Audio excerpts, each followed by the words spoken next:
விருத்தாசலம் அதிமுக பொதுக்கூட்டத்தில் கடும் வெயிலையும் பொருட்படுத்தாமல் பங்கேற்ற இருவர் பரிதாபமாக உயிரிழந்தனர்.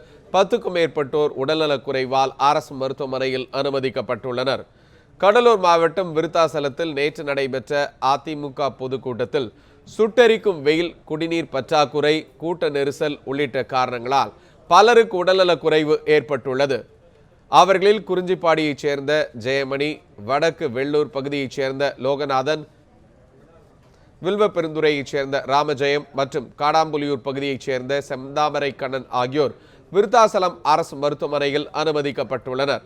இதேபோன்று விருத்தாசலத்தைச் சேர்ந்த முத்துலட்சுமி, ராமச்சந்திரன்பேட்டையைச் சேர்ந்த பூங்காவனம், காவலர் விஜயசாந்தி ஆகியோரும் மருத்துவமனையில் அனுமதிக்கப்பட்டனர். இதில் சிதம்பரம் பகுதியைச் சேர்ந்த கருணாகரன் டேவிட் மற்றும் முண்டியம்பாக்கத்தைச் சேர்ந்த ராதாகிருஷ்ணன் ஆகியோர் சிகிச்சை பலனின்றி உயிரிழந்தனர். ஜனதா பார்க்க வந்தால் மழைக்கு போட்டு ஊந்துட்டாங்க, குளத்துக்கு போட்டு இடிச்சு தந்துட்டாங்க. நேற்று எனக்கு மூச்சுச்சே இல்லைங்க.